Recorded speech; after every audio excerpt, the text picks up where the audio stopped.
Alright everyone, I'm here to talk about myths with vacuum cleaner deep cleaning. So most people will show a vacuum being tested with its airflow with the hose or something with an anemometer, which I do sometimes. But that doesn't necessarily mean that the vacuum is going to deep clean better. Vacuums use two different methods to deep clean your carpets, to clean your carpets. They use the brush roll, which spins around and agitates the dirt, and then there's the airflow and the suction power, which are sort of one thing. The air movement of the vacuum to pick up and lift that dirt up out of the carpet.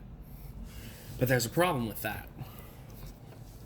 120 CFM at a completely unblocked nozzle testing with an anemometer or something doesn't mean 120 CFM on your carpet, because most carpet has plastic backing. If you can see that shiny part in there.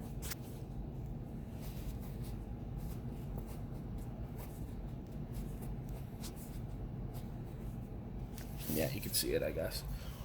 But it doesn't mean that the machine has 120 CFM of airflow at the nozzle. Doesn't mean that you're getting 120 CFM on your carpet. High airflow on your carpet has negative things too.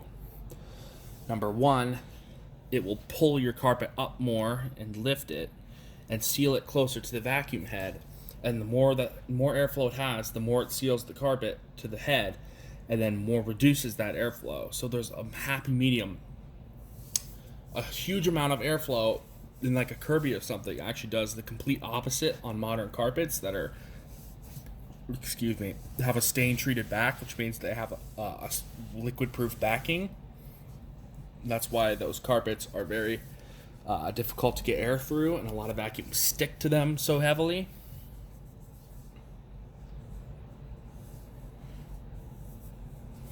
So I definitely have seen many tests of raw airflow on a vacuum means deep cleaning. Many tests showing that. But no, that's not correct. If you have a vacuum that has a fixed height, such as this one, most vacuums have fixed heights, and there's a gap between the nozzle and the carpet, you're going to be losing a lot of that airflow. And there's also something called air speed. Air speed is how the speed of the air moving through the carpet to be able to lift particles up and out of the carpet and into the collection chamber or the bag or bin. So the real truth about deep cleaning is a balance. A good brush roll with decent bristles. You don't need an absolutely excessive amount of agitation and vibration. You want the vacuum to be able to groom and bring up the pile and separate the carpet, because as you move the vacuum head, you want it to separate your carpet fibers to be able to clean better. But you also want the vacuum to have a decent amount of airflow, but not too much, because nowadays carpet has changed. Carpet has plastic backing, and that plastic backing is actually the enemy of older style vacuums like Kirby's and Sanitaires and a lot of vacuums that have hundreds of CFM of airflow, because it completely reverses the effect and blocks air from moving through the vacuum head, completely reducing the performance and undoing the whole purpose of having a vacuum with super high airflow. It's not just how high the airflow is as well, it's how well that airflow is utilized. You can see on this Miele, the air comes from right where my finger is.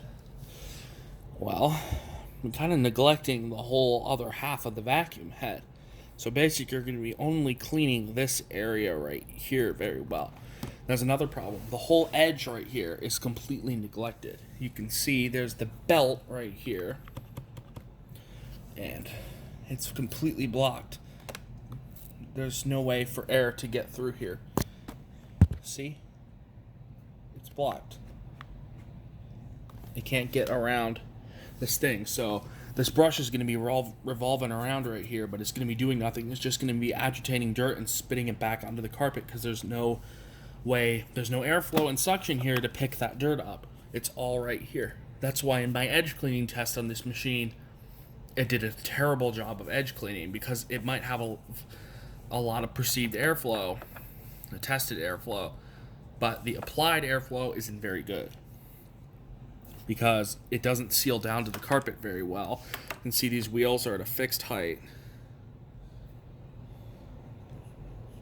and the wheels are quite a bit higher than the actual base plate. And the wheels being higher means that this machine only has this as height adjustment. That's not height adjustment, that's a brush that moves up and down. It says somewhere automatic height adjustment. That's not height adjustment. This is a manual height adjust. This is not manual. This is fixed height. The wheels don't move up and down.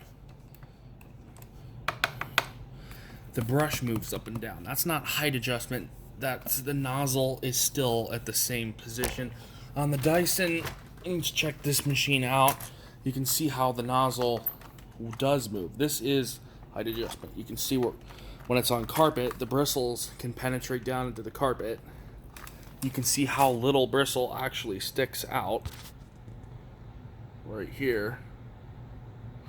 But with the Dyson, when it's fully up, let's get a better view of that.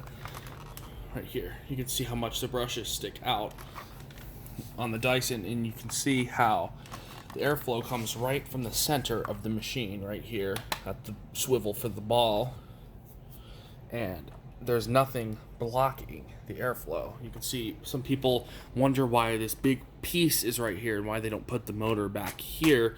Well, that reason why the motor is up here is to get it out of the way of the airflow so it has the best edge cleaning you can possibly get. You can see you get edge cleaning from side to side all the way around the machine, and there's an airflow channel. The brush can penetrate into the carpet. Basically, the nozzle gets out of the way, allowing the brush to go much deeper into the carpet and deep clean a lot better. And there's another, I'll save that for another video. So, I hope you enjoyed this quick instructional video, I guess is what you call it, educational video, and stay tuned for more.